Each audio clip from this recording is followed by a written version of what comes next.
Study abroad. Finally, I put this one in. Well, in a nutshell, studying in Japan, or I should say, winning or, or being awarded Japanese government scholarships, which were we called them the Mombusho scholarships in that day. Um, Winning those scholarships changed my life. It opened to me the whole world until I actually went overseas and studied at university. I was completely focused only on things Japanese and learning Japanese, and that was my only goal. The only reason I went to university originally was to learn Japanese. The only reason I studied Chinese was because I thought it would help me to understand Japan in a deeper way. And so, yeah, I was fully focused on Japanese, and whatever I learnt on the side was kind of like a secondary entertainment form. Of course, at university, you don't just do one subject. You got to fill up, your schedule, and to make up the credits or the points for your degree, you do a variety of other subjects. So of course, I did linguistics and papers, and even did world religion papers, and I did management papers, and I did, yeah, I mean, did a bunch of other stuff. But my core interest the whole time was improving my Japanese, mastering the Japanese language as much as I could. Um, Considering I was already, 19, 20 years old, had never lived in the country. So I kind of knew that, even if I became fluent, I may never reach that real kind of native fluency that I kind of dreamed of. And but anyway, this maybe the irony is that the fact that I was so focused only on that very narrow topic or that narrow subject, and but very deeply. I mean, it grew my interest into things like economics because if anything was related to Japan, I wanted to know about it. And so any stories that came up in the papers, any documentaries on TVs, any books I found in the library, if it was related to Japan, I would read it. And so I found myself reading actually a whole wide variety of different areas because, you know, it, especially in those days, Japan was an international power, an economic power, and was for a very long time the number two largest economy in the world, and which is a fact overlooked mostly by the Western countries because it's its own little powerhouse, but because its language and its culture and everything's very sort of insulated, we don't realize that they have their own markets, they have their own music, they have their own products, they live pretty much within, or they can live, or they could live pretty much from their own domestic population being, over 120 million people itself. So, people could live their whole lives without English actually, and sort of, it was kind of thrust upon them after the Second World War that they had to start incorporating international things more and more. Though, of course, historically they did start earlier than that, but the general population was still very much, ethnocentric. In other words, it was pretty much focused on its own culture, its own language, and as actually most countries are, as you discover. Um, so anyway, the interest in Japanese was so strong in me. I was so passionate about Japan and things Japanese that when I was a student, we started the Japanese Culture Club at the university with some friends, so that we were organizing cultural events on the side of of of the language, courses and things. And me and my friends, we did that out of pure interest and pure passion. We wanted to see Japanese movies. We wanted to hold evenings of whatever with different themes like making origami, and our teacher Kano Sensei, he set it off by doing sushi making demonstrations, and then sort of saying, "Hey guys, your students need to take hold of this and run a club." So yeah, so Peter and I and Kim Yen Ko. With three of us, we started the club, and I wasn't, you know, wasn't very interested in being the face of these kind of things. So my friend Peter, who was studying business, marketing, those kind of things at the time, was happy to take on that role. I was happy to be sort of the assistant as vice president with alongside Kim, and though I think Kim was already on the Chinese Cultural Club board membership, so um, and Pete ended up being quite busy with his business studies. I was studying languages and arts topics basically. So I guess in the end I had more free time, and I did tend to find I was seemed to be the main one doing all the running around, doing organization and arranging meetings and contacting people and things like that. But I loved doing it, and that was fine. So anyway, after I'd left Japan, sorry, left New Zealand after 2 years of studying Japanese, went across for my own personal experience in Japan. I've explained in another video. I had actually 15 months living in Saitama in Japan, and I was an English teacher. And so that experience was done. Came back to the university, and once again, I took off where I left off, and we went full steam ahead with the Japanese club again, um, and started building it. And um, at, it can get very long this this topic already, so I'm trying to get to the study part. So at the end, by the end of that year, or during that year, the people from the what's called the Japanese Cultural Center, which was set up kind of alongside the Japanese embassy. It was the cultural wing.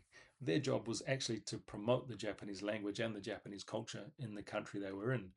So I didn't really understand the politics and all the stuff behind it. All I knew is that there was this cultural center that had a room and a library of Japanese things, and hosted events and held movies and things. And there was the official embassy office itself. And I didn't have too much to do directly with the embassy, but a lot to do. I spent a lot of my time in that cultural center itself, um, not realizing that was actually quite key for what was going to happen next. So yeah, so we were hosting events and doing lots of things, and the people who were heading up that cultural center had mentioned that, hey, it's the application time is coming every year.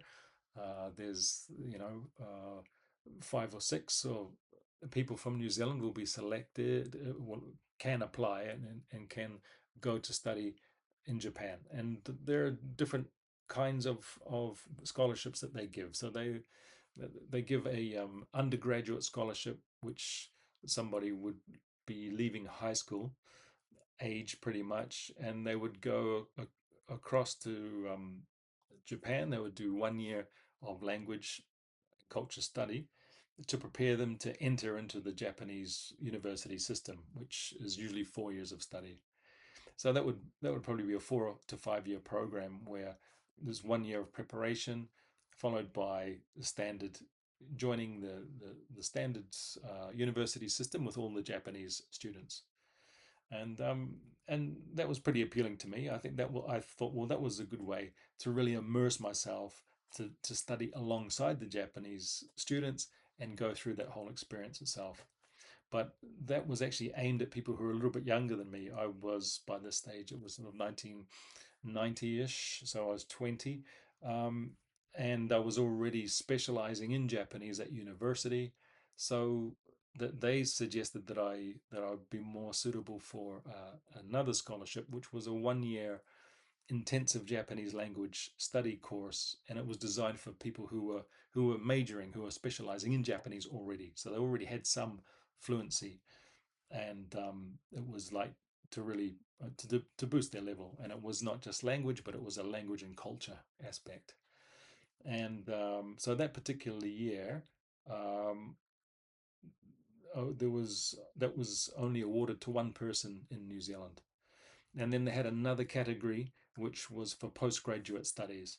So normally those people who did that you've already finished your degree in your own country, in our case New Zealand, and then maybe you're wanting to go and do some postgraduate research in your field, and most of those people, a bulk of those people actually who went on that scholarship, they didn't speak any Japanese, so they might be a specialist in economics, but they wanted to do some research about a topic related to Japan, so they would send them first for 6 months of intensive language training, and then they would be sent on to whichever university around Japan that they were allocated to. And that, I didn't realize at the time, built into the postgraduate scholarship um, program, which was like 2 years of research plus maybe half a year of language study, they were also open the possibility that they could apply for a master's degree or do a PhD degree, which could also be funded by the government, if by the Japanese government.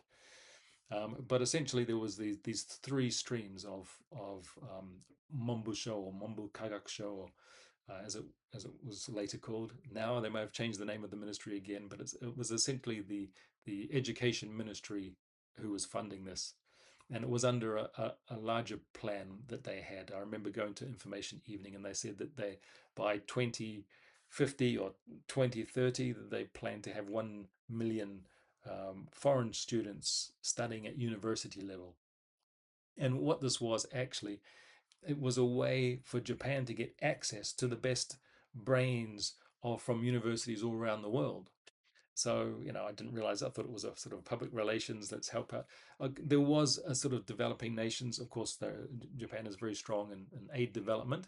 So they already were giving a lot of aid to developing nations in Asia, um, for economic benefits to themselves, academic benefits to themselves, and while helping to develop the economies around Asia.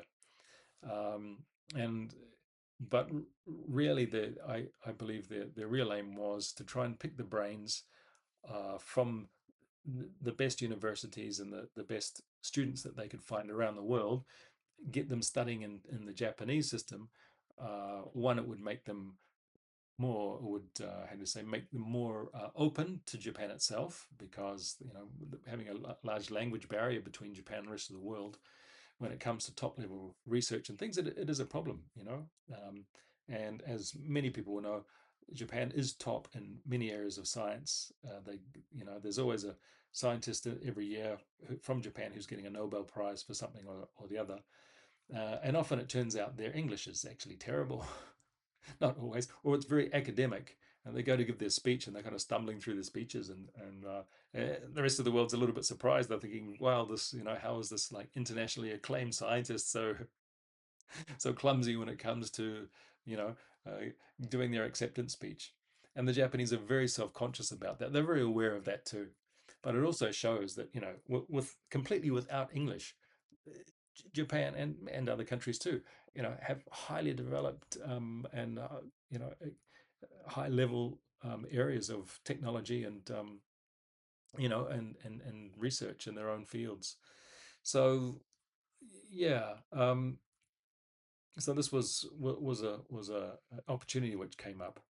So uh, because I was at Wellington University, and we were very new. We were the newest Japanese. No, we weren't even a full department. We were the newest kid on the block, and as far as uh, you know, learning Japanese in the universities of New Zealand were. There were bigger places like Auckland University, and I'm sure Canterbury and Christchurch had a more established department. So I just assumed that there were all these brilliant students around the country who would blow me out of the water. What chance would I have at getting one of these, like one of these like rare spots? I think every year the numbers are slightly different. Some years they give a little bit more funding, a little bit less, um, but maybe there's two or three people that are going on the undergraduate program. There might be one or two going on the Japan specialist program, and normally there's 5 or 6 people that might get chosen for the postgraduate step. So every year there's 8 to 10 places available, and yeah, didn't really think I would have much of a chance to get in, but I did sit the exam and I took the interview, and it would have been about, oh, maybe September, October of that year. No, I actually left in October, so it must have been August or September of that year. The cultural center sent me a letter and said, "Congratulations, I've been awarded the Japan Language and Cultural Specialist 1 year intensive study Monbusho scholarship."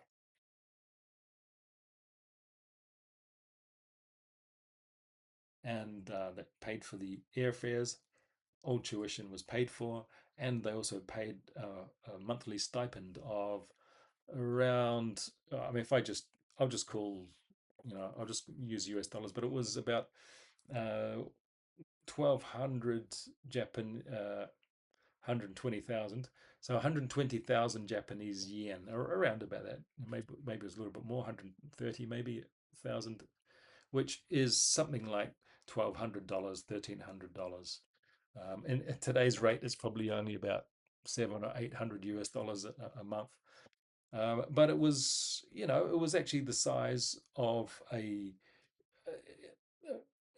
secretary in her first job would be pulling in that kind of money as a monthly salary. So, it was and we were students, and we had our accommodation was paid for. We had to pay for our own food, but our accommodation was paid for. All the courses were paid for, and airfares were paid for. So yeah, basically became bear money for most of us. I shouldn't say this. I'm they're gonna cancel all the scholarships if I tell you too much. But okay, so that was 90. Now I'd been in Japan as a teacher. That was 1021 there, so it was 91.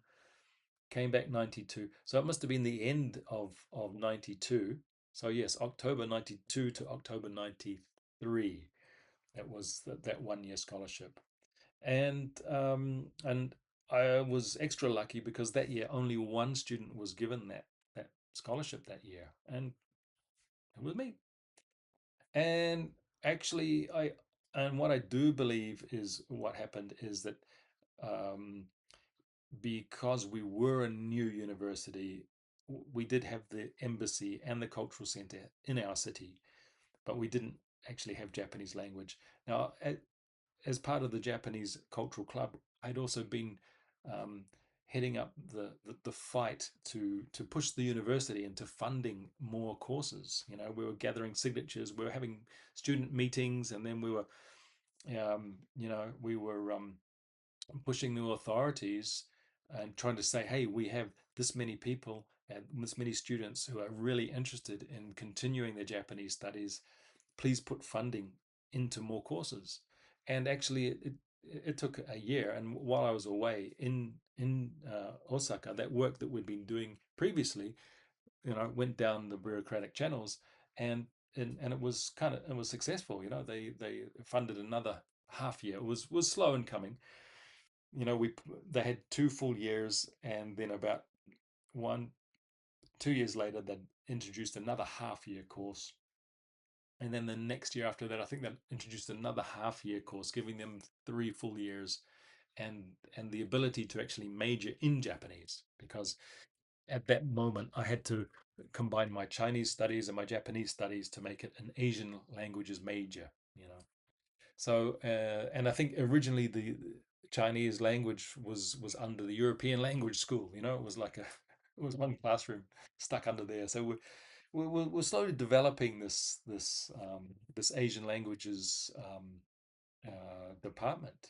With a lot of push from not just the staff, but the students too. And it was a real kind of family environment that we had there too, because we had our own study room there, and made a lot of good friends there that way.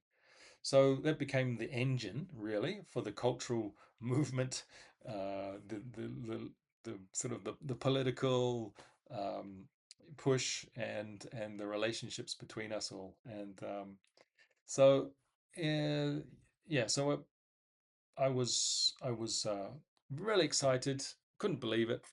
I thought, wow, this is a dream come true. I didn't think they'd choose me because I'd just spent recently had spent a year in Japan anyway, and I thought, oh, maybe they're trying to give it to people who haven't been yet. But actually, I think they once again the biggest worry is that people are going to go to a foreign culture and psychologically they're not going to be able to handle the changes because there's all kinds of stories you hear from exchange programs and things where you know kids are taken out of their home environment and they don't handle it very well overseas, and then its problems are occurring. So in fact, if somebody's comfortable with things like the culture and the language, it works as a plus at the end of the day. So, but there can be many reasons. So anyway, I was chosen for that. Was really happy.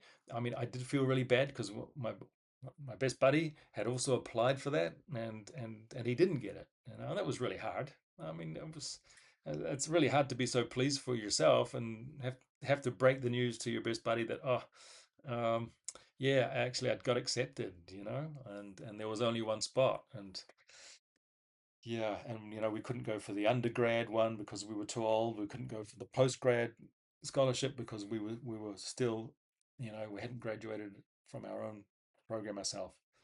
So yeah, luckily he did manage to go maybe a little bit later on. We actually met up in Japan because through a direct recommendation system from university to university, he did actually manage to get his experience, his student experience there too. So that was good, because we kind of it's always a bit difficult, when you're really good buddies and you have the same dreams, and we'd studied karate together, and we'd been the first students in this Japanese thing together, and he was actually the president of the Japanese club, um, Pete, and yeah.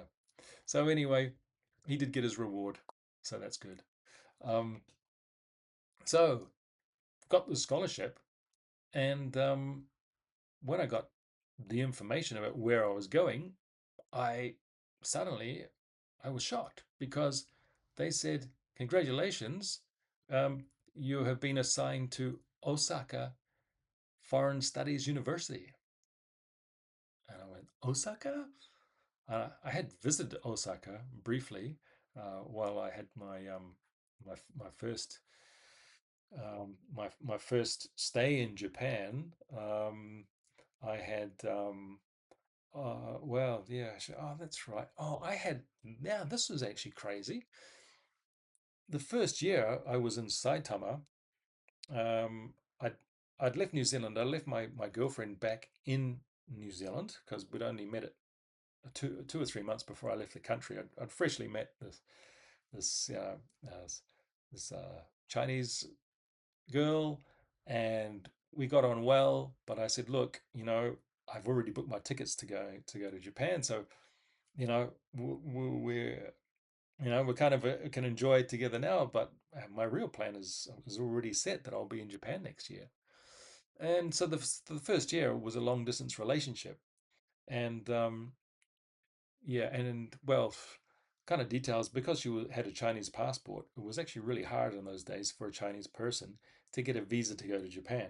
So they had to be sponsored by friends by the Kabashimas, who I mentioned in another. See, they were really sweet to me. They had said, "Don't worry, if your girlfriend wants to come over, we will sign papers, we will take responsibility, and we'll sponsor her visa to come and visit." So, it was kind of a limited, whatever, 20-15 day, and you had to write a schedule for every account for every day what was going to happen to prove that yes, somebody was coming for a tour and that they weren't going to disappear, and they weren't entering the country to work and never go back. So therefore I had required all kinds of paperwork to guarantee that this person was supervised, was being looked after, financially supported, and there was a day-to-day schedule for their thing. A big itinerary for just so that she could come and visit me. Um, and once again, in those days, the phone calls were crazy. It was international phone call. We used plastic phone cards that you fed into these public phone calls. So I had to go out to the street, find a public phone box, and feed it with these plastic cards. Every minute was like $5 New Zealand. So if you had a 5 minute conversation, there's 25 bucks gone. And how long can you talk for? And you can only talk for like 10 minutes a week. And if you want some money for food left over. So, and that was the reality before we had internet and WhatsApp and all that kind of stuff. It would be amazing, right? I mean, right now it's wow, it's hard to believe how easy life would be. But you really had to go through that separation and that angst and that whole thing, and just trying to contact people and making it to a phone. That was before mobile phones. I'm talking about the first time I went in 1991. And yeah, so another tangent again. What I was trying to say was part of that itinerary. We visited Osaka, and the friends of the Kamashimas, the relatives of the Kamashimas, took us on a drive around, and they took me and my girlfriend to all these places. One of them was we drove past the university in Osaka, and little did I know. It's funny how life does it. That a year later, that was going to be my university. She just drove up this hill, which was a long way. I thought, why are we going for this long drive? Because the university is up in the hill in the north of Osaka, in Minoh city, and to get there is actually quite it's not like on the way to somewhere. So it was a big effort for her to go there just so she could like show us this university campus and say, yeah, this is the Minoh city. She was living in Minoh city. This is the Minoh City University. And I was kind of pretty much like, yeah, yeah, whatever. But wow, if I had known, even dreamed that that was going to be where I was going to be living for a year, I would have taken that little bit more notice. So yeah, I got the notification about Osaka, and actually, I kind of, I think my heart sank. You know, I was like, oh no, Osaka, because I know they speak a different dialect in Osaka than they speak in Tokyo. And my first year hadn't been in Tokyo itself. It was in Saitama Prefecture. So it was the prefecture next to Tokyo. And, going into Tokyo was a big event because, it was at least, 50 minutes to 90 minutes away from the little villages I was living in. And going to town was a big deal. To go into Shinjuku was like, it was a big event. And, of course, occasionally we did go to the nightclubs in Roppongi, and that's some other stories. Entered an arm wrestling competition one night to get in the door, and I nearly won the competition. That was funny. Oh, yeah, I got all the way up to the end, and then I got hammered by the bouncer.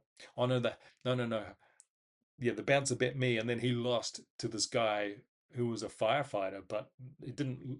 The bouncer was 6'8" full of muscle guy, and the firefighter was half his size and just creamed him.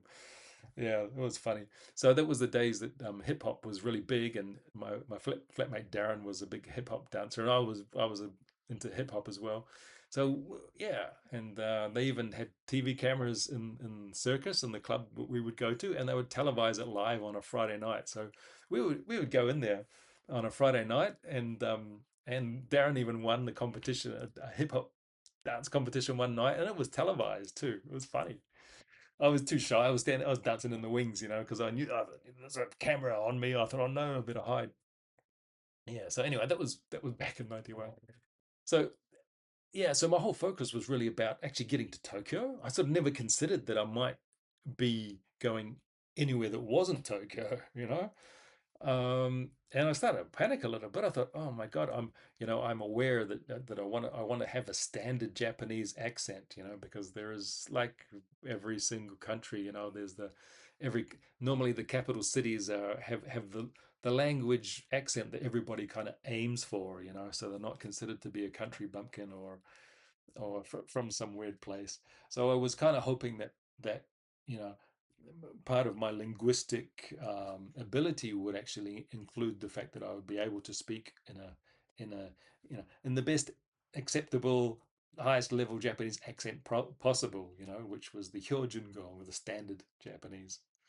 And yeah, so I was like, okay, well, it means I'm going to be another year away from Tokyo again, like the first time, and and yeah, how is this going to all work out? But I was really excited the fact that hey, I'm going to go to university and I'm going to be mixing with the Japanese and I'm going to be alongside the Japanese in class and I'm going to be doing the whole the whole Japanese school thing and going through and learning all how to integrate with into life in Japanese universities. So okay, and man, I mean, hey, you can't complain when it's actually been offered to you all for free. It's a scholarship, and they're paying you monthly to be there. So yeah, so October I think that was. So off we packed up all my gear. Had to once again break the news to my girlfriend that we were actually living together. We were sharing a flat, and I had to tell her that I've actually been accepted for the scholarship, and yeah, sorry that like a couple of months after we met, I disappeared to Japan for 15 months and came home, and I've only been home since what February, and now it's October, and I'm going to go again. Now I look back, I think, oh, poor girl, I actually dropped it on her twice that I'm out of here, I was 22, 23 years old, looking forward to experiencing life and the world. And, a relationship wasn't something I was, wasn't going to let it tie me down, I guess was my opinion at those days. And on her side, that wasn't her goal. Her goal was, well, you're close to graduating, so graduation means probably jobs and probably marriage and things like that, um, my mind at 23 years old was like, you know I want to see what's in front of me, what's to come. And yeah, so we kind of once again I had to say, well, yeah, sayonara. Yeah, but anyway, there's another long story to that, which I don't know if it's worth making public, but my best friends know a little bit more about that, unfortunately. So yeah, off to Osaka, and on the way on the plane to Osaka, I met another New Zealand guy. Um, shall I kind of put the names in? Maybe I better not put the names in now because I'll have to delete them later. But one guy, and he was a specialist in economics. He was working for. Do I mention it all? I don't know. Yeah. Well, anyway, he was a banker and um, postgraduate level, of course. But he'd never been to Japan, and as far as I know, and he didn't speak Japanese. So we were sitting together or quite close to each other on the plane on the way over. I mean, we did meet once. We had a meal. The guys from Wellington who were leaving um, to Japan on scholarships. We had a meal with the director of the cultural center once, so we did briefly get to know each other. And but on the plane to Osaka, there was me, um, uh, and two other guys. One of them was the banker. Another one, his father was actually Japanese, so he was half Japanese. So he already spoke Japanese, went to school in New Zealand, and he was going to have his cultural experience too, which I think he probably really needed if you know, um, he'd been in the New Zealand system for so long, and but he hadn't really spent much time in Japan, or more maybe as a child. So this was his adult adventure. So yeah, we arrive in Osaka, and they take us all the way to the mountains and drop us off in this yeah, like very plain accommodation. It was just this like chocolate box on the hill, and we walked into the rooms, and the rooms were made of a very super thin, like a felt carpeting, and a little bed. I don't know how many meters square. Well, I mean, how many meters square is a dormitory room? You know, you've got enough room for your bed, you've got enough room for your desk. You know, maybe it's 12 square meters or something like that. You know, shared kitchen, shared showers, and it was like 6 floors high. You know, stairwell in the center, and then all the rooms around the outside. And but I mean, it looked pretty old and dingy. Um, I didn't mind it so much, but apparently the European girls that arrived that night, apparently they all got together in their bedrooms and cried. Said, "Where are we?" And they're ringing their parents and saying, "Take me home already on the first night." You know, I think they complained about the color of the curtains and especially the carpet. You know, so but you know, most of us guys, I was on the sixth floor, was all men on the sixth floor, um, and so we started living together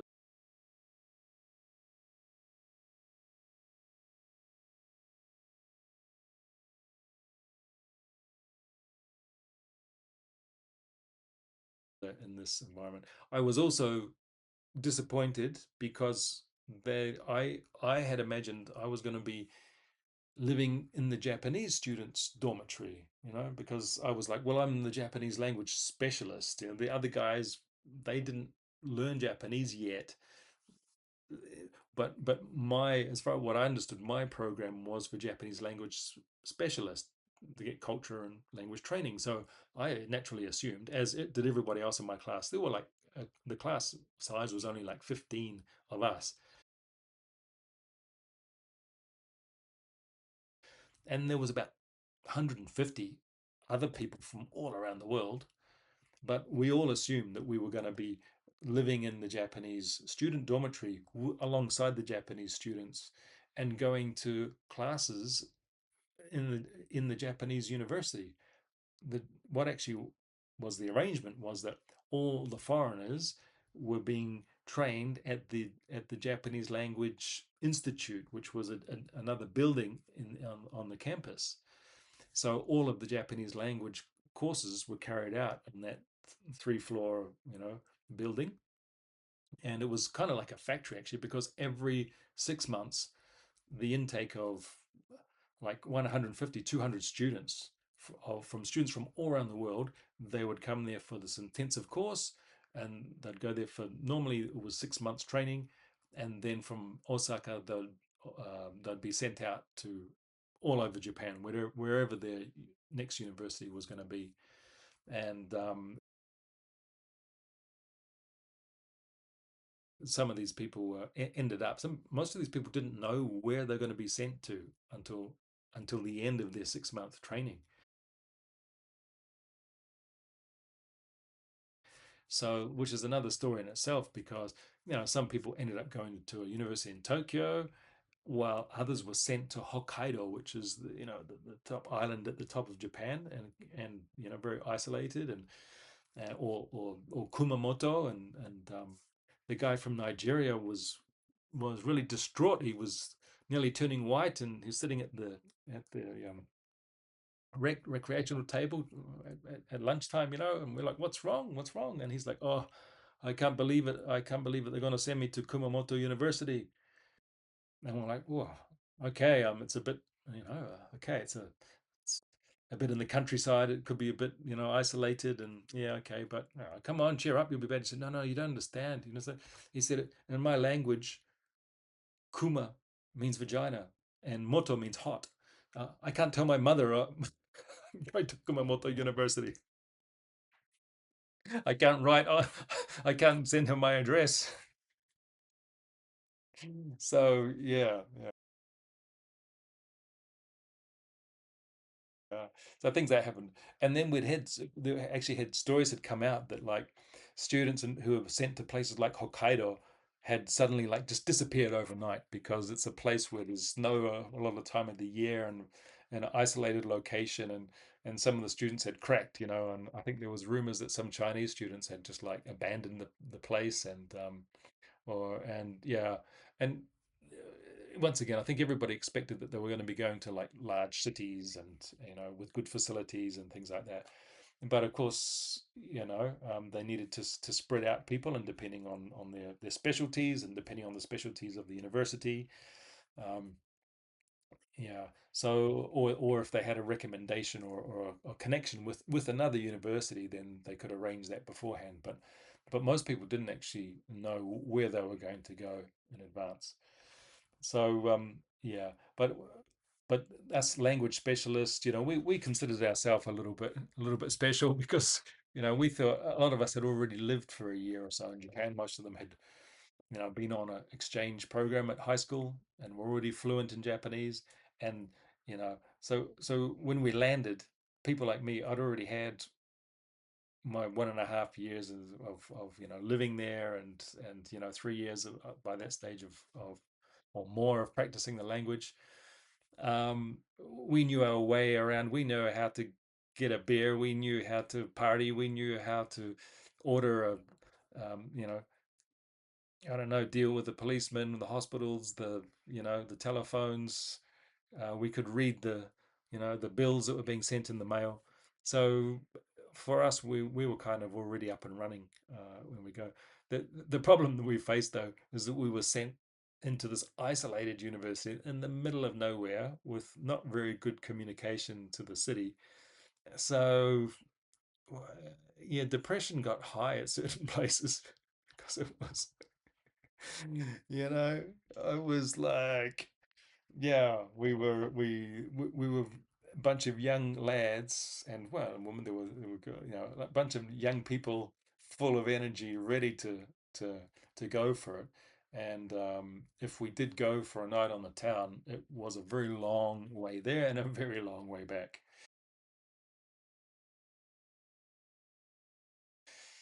And by the end of the month, you didn't have much money, so you wouldn't spend it on a taxi. You'd walk home at 3 in the morning, get home at 7 in the morning or something, just walking for hours.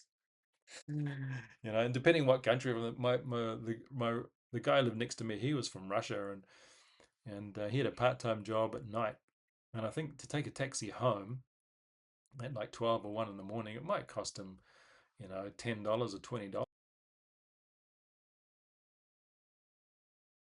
But he'd say he'd go up to the taxi, ask how much it was going to cost. They'd say, "Oh, it's going to be $20, 2,000 yen," and he'd go, "Oh, in Russia, it takes my mother 1 month to earn that, And he just couldn't do it. He'd be like, "No, I'm not doing it. I'm walking home." So, if he actually turned up to class, he was sleeping most of the day, um, because he was earning money at night and on his part-time job. As I did, I found out later on after a few months, I decided I'd go and find a job. I worked at a seafood restaurant as a waiter and had a ball of a time because it was an opera themed restaurant, and the waiters were actually professionally trained opera singers. Well, they were students. They were studying to be opera singers. A couple of them were actually already properly active. They were the main opera singers there, and but they all sort of they all got jobs for their buddies and their younger friends who were training. So every half an hour, the lights would change, spotlights would go on, and and the head waiter would put a few feathers in his hair and put a cloak on and start jumping around singing opera in the middle of a seafood restaurant. It was great. It was great.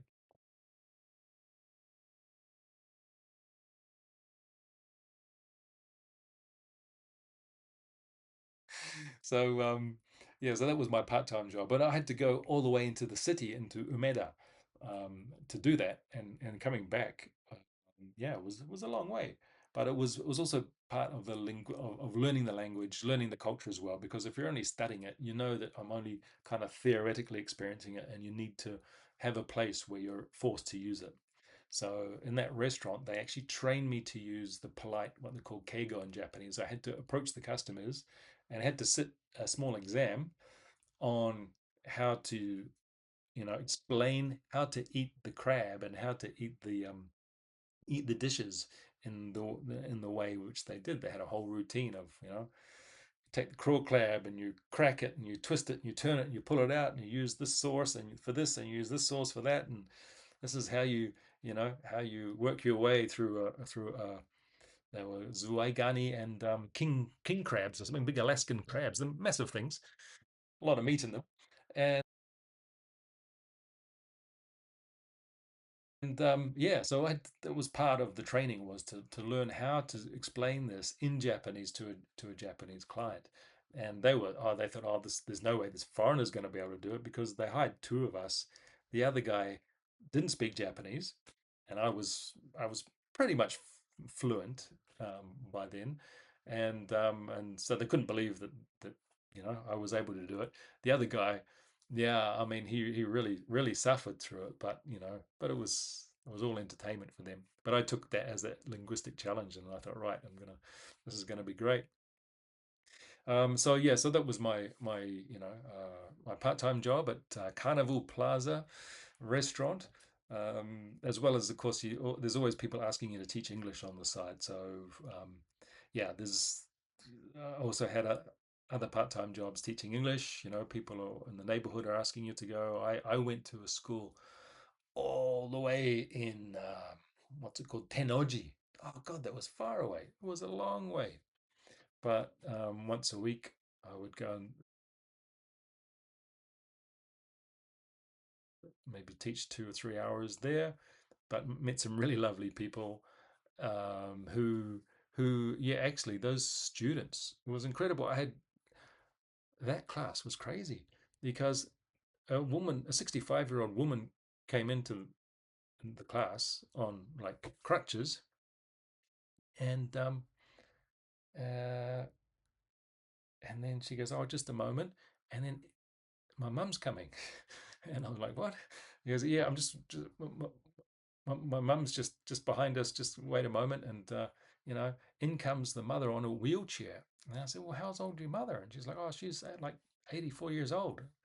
And and I'm like, "What?" I said, "Has studied English before?" No.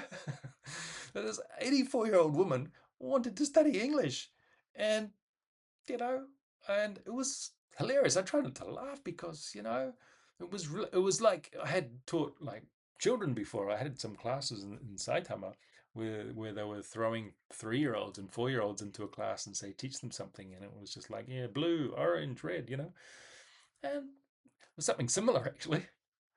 But she came every week, you know, and so the 65-year-old girl would come on crutches, and her mother would come on a wheelchair. I don't think she ever, I mean, you had textbooks, and you go around the classroom saying, "Okay, can you read this paragraph?" And you have to cut grandma slack, don't you? You say, "Okay, very good. You're improving. You're amazing. Next, please." And and that was a bizarre situation. And it turns out this mother and daughter couple, team, they were traveling around the world together. Every few months they come in and say, "Oh yeah, we've just been on a European tour," or something. Like, what? With a wheelchair and crutches? They're like, "Yeah." You got to give it to the Japanese, man. They just, nothing stops them. And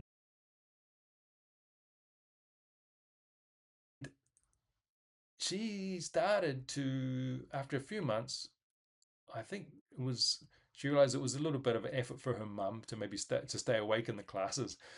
And she kind of siphoned me off, and I started teaching her privately at her house. And oh man, she treated me like a long lost son. She had a daughter. Actually, her daughter was also a student in the same class. Um, yeah, so there was the daughter, there was her, and there was the mum. Three generations. And so I started going to the house, and I'd turn up to the house, and she'd be like, "Before we have class, boy, you sit down and you eat. I know your mum's not here, but let me do." I know you need it. I can see you're not eating. I was living students' lifestyles, and we were drinking a lot. I must admit, before I went to Osaka, I was training a lot in the gym, and I was taking protein powders, and I was looking after my health and my diet and everything. When I got to Osaka, it kind of went out the door. I couldn't find a decent gym to go to. The heaviest weights were like 15 kilos, and I'd been working pretty hard to put on bulk, and in my 20s.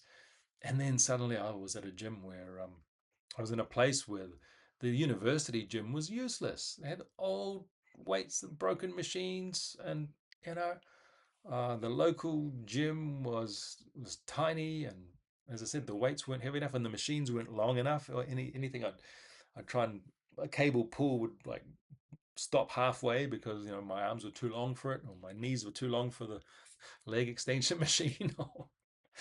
It was all just an effort, and added to that, I came off a mountain bike one night after being there a month, broke my collarbone, first break I've ever had in my life, and I was bedridden for at least a month. It took a good 6 weeks to heal. I can still feel the dent there, and that knocked me. That knocked me. I lost all the muscle mass that I'd put on in that previous year before I arrived in Japan. I'd been on an intensive training program and all sorts of things, trying to bulk up, and I got there, crashed the bike, lost a lot of that weight, and I don't think I ever really put it on again for a few years. And so I kind of had to sort of kiss that kind of pursuit goodbye, and did other things as well. I found Bujinkan Ninjutsu Dojo also in Osaka, and so I picked up. I'd been doing that in New Zealand too, so it was quite cool. I met a group of foreign guys there who were training in ninjutsu, and so that became another of my regular activities. So I was,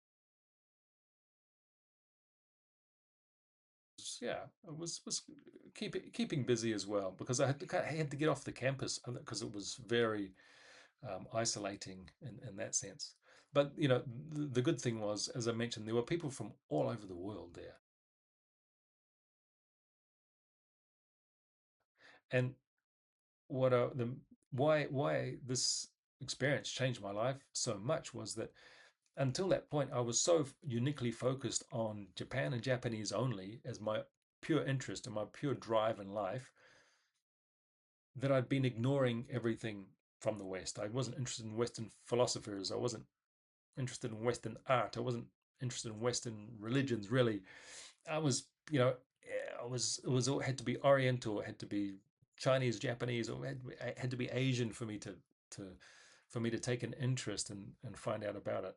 But suddenly, instead of being stuck into the Japanese dormitory with the Japanese system and everything, I was kind of forced to live in this foreign student dormitory. And not only that, all these guys, they couldn't speak Japanese, and they were freaking out. And some of them did freak out because you had to learn the Japanese language in 6 months, and they were tested on it. And supposedly, they were supposed to get the top level, which is called the Norikoshi-ken, what do they call it? NLT level one. They were supposedly supposed to pass at least the level two of the Japanese language official test to enter a university, to go on and study in a university.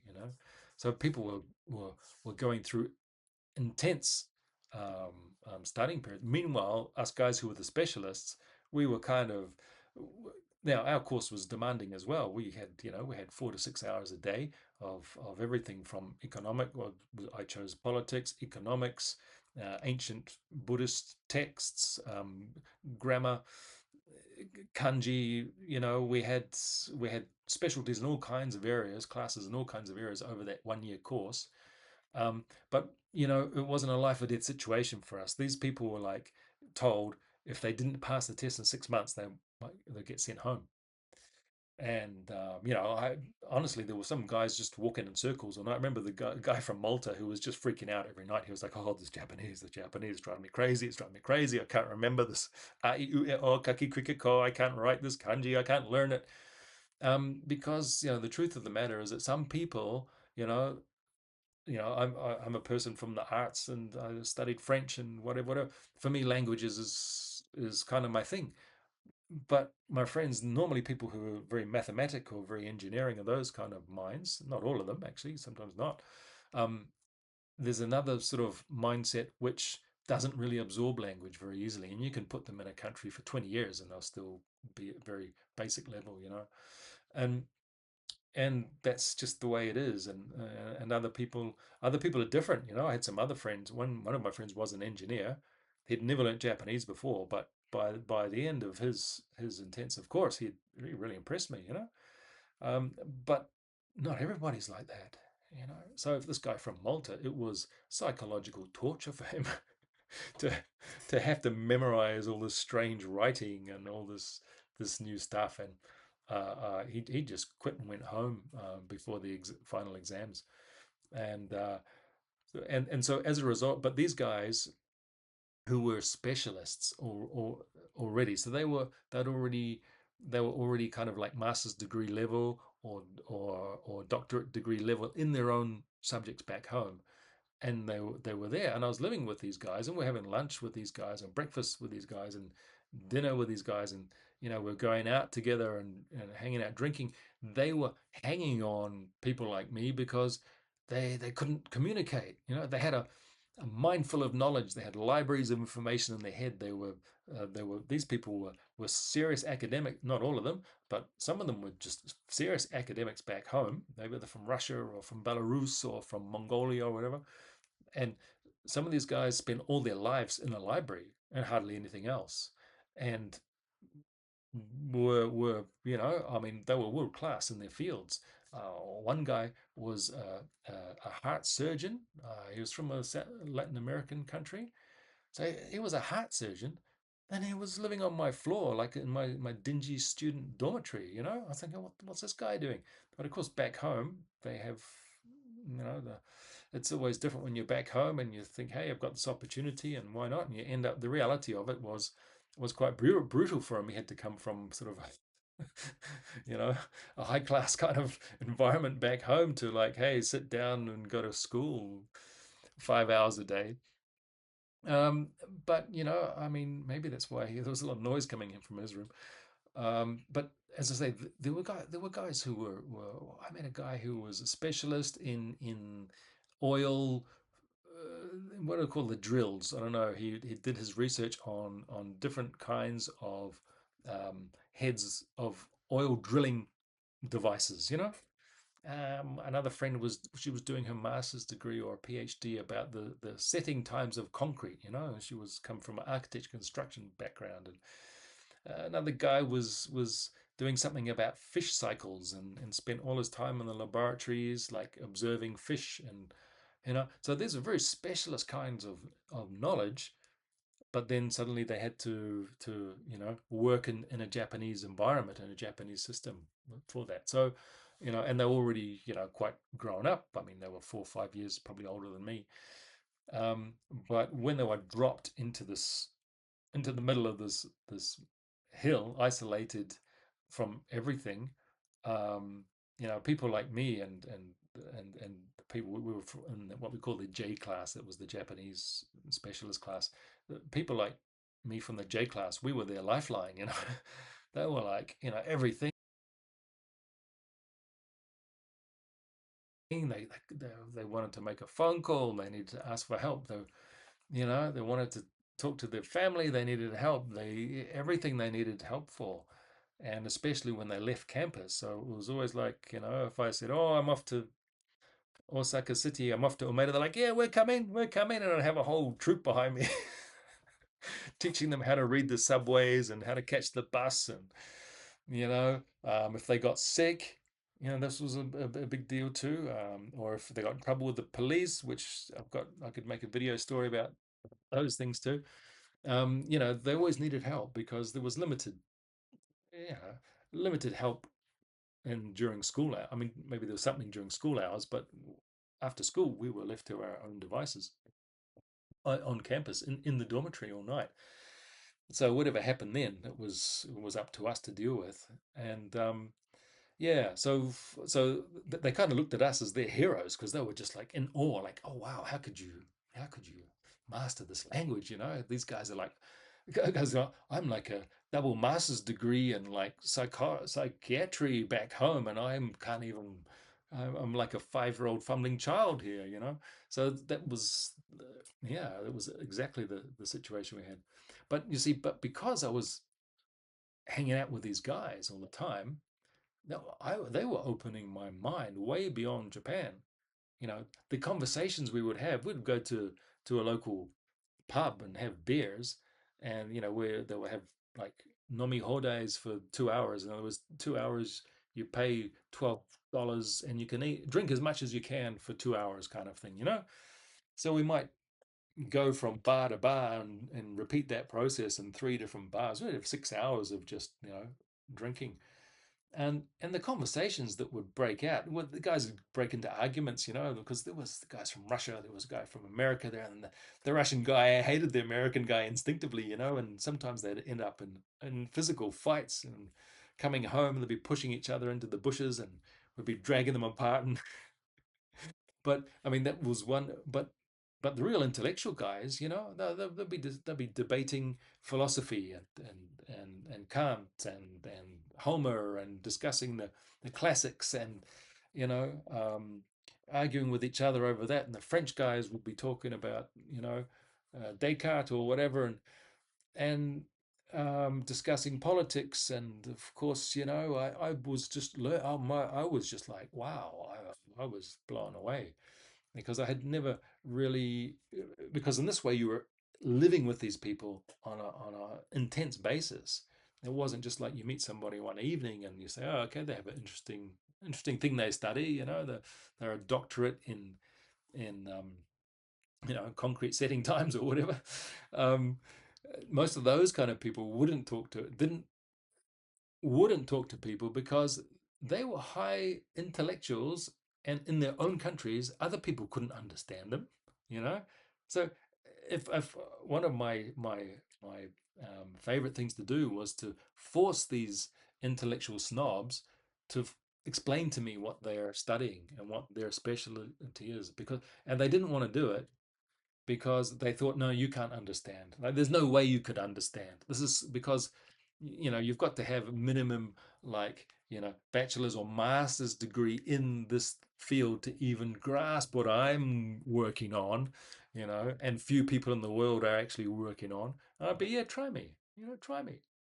And even if I didn't understand, by doing that again and again and again, I was starting to realize, actually it didn't matter what field they were in. There was a lot of patterns which were very similar, and and and I realized that once they started talking, they didn't want to stop, because these guys were freaks for this topic, and some of them had spent most of their lives in in laboratories or in libraries, not always the most sociable by nature.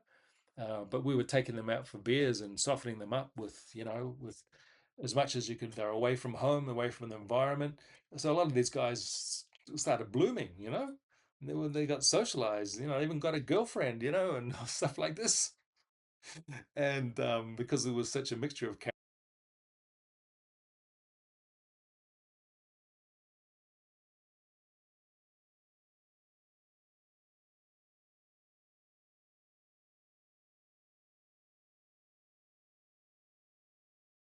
characters there. Um, so yeah, I mean, oh my God, I could. It was hard too, because, like, we had one German guy, and he was so difficult to so we'd go out to town, and he'd you know planning an all night out, because there's no trains after midnight. Next train's at 6 in the morning. German guy always has to put a bloody fizzer on the evening. He looks at his clock and goes, "It's 10 o'clock. I have to be in bed by now." And I'm going, Reinhold, forget it, man. We're like miles from we're miles from home. We're not going back tonight. He's like, "Yes, we are. I'm off. I'm going back." And then, would be everything we do would be like, "Come on, hurry up, Johnson." And so I spent most of my time trying to avoid him because it was a real social downer. But the other guys always, always, I don't know, always didn't seem to bother other people. I was ready to dump the party pooper as fast as I could. But actually, by including him more, we had some funny stories. Funny stories. And but anyway, but it's sometimes it would get to the point where just like, okay, those who are going home, you guys find your own way. I'm staying. Me and the lads were continuing. So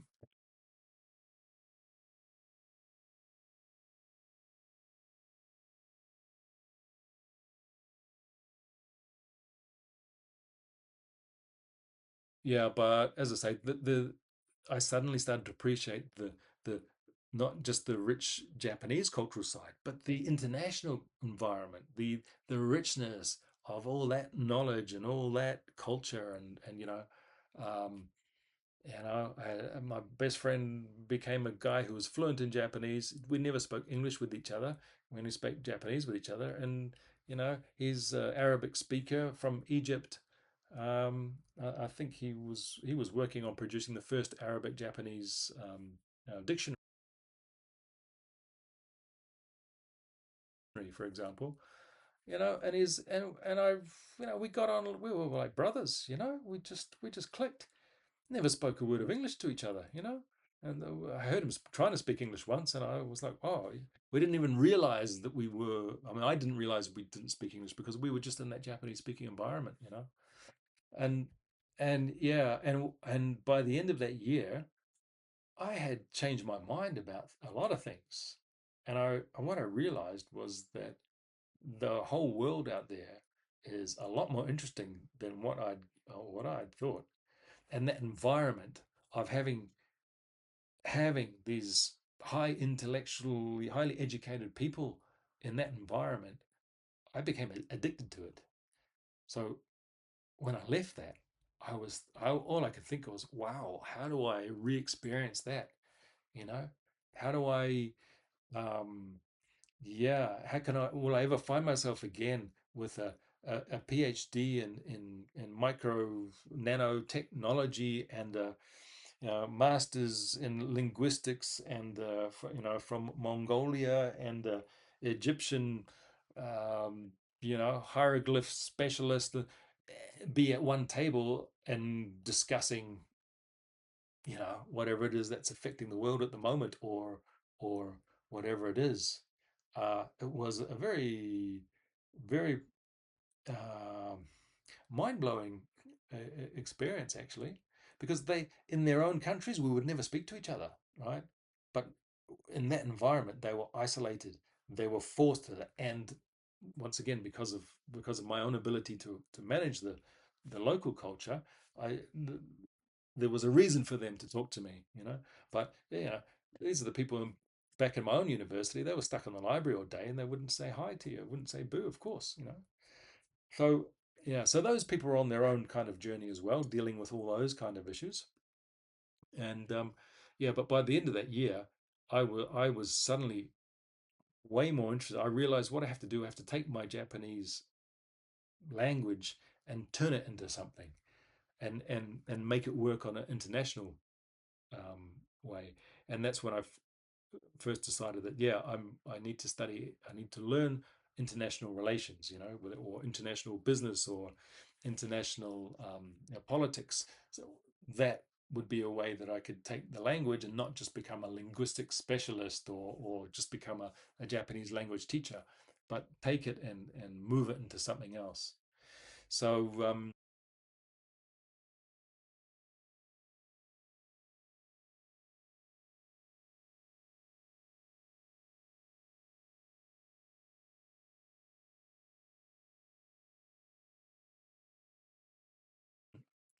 yeah, I did learn the local dialect in the meantime. So I did, and I ended up having fun.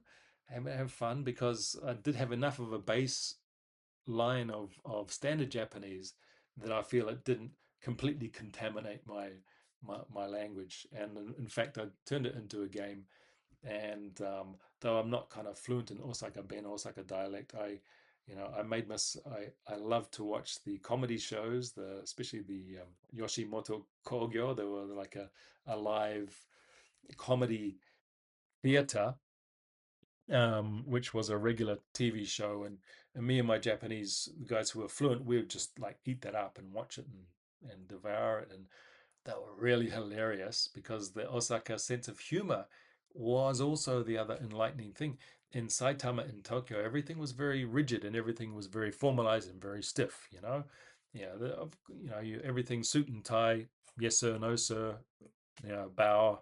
Uh, in Osaka, half the time they're saying, "Hey man, loosen up. What's your problem?" And I'm like, because I was in Japan mode, which was from my karate background, was always very strict and very, lots of etiquette, and also being from Saitama, Tokyo experience was also, you know, that was the way.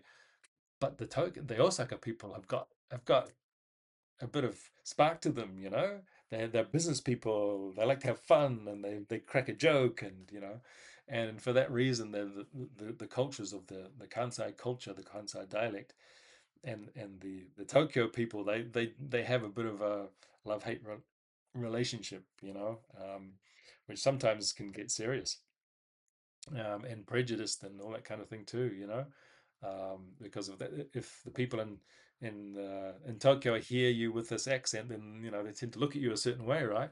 So, but as I said, the other people I was meeting in Osaka were really opening me up and saying, "Hey, just take it easy," and oh, of course, I love a good joke. And they were funny people. So that was a an unexpected gift too. So a lot of good things actually came out of that first year in Osaka Foreign Studies University. That university, I think, not too long ago, because this is my first time there was 1992, and has not too long ago has actually sold off to the Osaka University. So I don't think the name of that university I don't think exists anymore. But for at least since the 70s, it was actually the language training place for like diplomats and well, of course, security services and those kind of people too. Um, CIA kind of style, language training and stuff like that. That they were actually originally sent to that center to learn languages, and which of course later on became more focused on had on you know foreign how to say training foreigners, but at the same time they offered probably 60 other languages of you name it that other places just didn't offer. And it was a public university as well, so it was considered to be a very high level, high quality, hard to get into university. So every time I sort of mentioned to people I went to Osaka Foreign Studies University, Osaka Gai Dai, they kind of went, "Ooh, yeah," because there's many other foreign language universities, but there's only a few which are the public and considered to be a little bit more elite. But that wasn't an issue for me. So yeah, I mean, once again, in that whole year, a lot of stuff went on, a lot of stuff I could tell you about. But essentially, that was the 1 year scholarship. At the end of that, I decided to go across to China and have my first experience in China because I wanted to improve my Mandarin. Um, and yeah, went to a foreign language school there for a few months while I was staying with the family of my Chinese girlfriend, the one who I had twice left behind in New Zealand. She had actually come over to Osaka by herself and got a job, and yeah, and was still kind of in my life, though we were it wasn't quite the same as it was previously, but being very resourceful, she sorted out her own life in Osaka, and at the end of 10 months there, actually stayed with her family in Beijing in their family house, which was illegal. Foreigners weren't allowed to stay with local families in those days in the 90s, and that could be another video by itself. And that sort of put a nice little balance into my Chinese and Japanese studies before I headed back. And little did I know, it was not going to be my first time studying in Osaka University. So I better keep it there.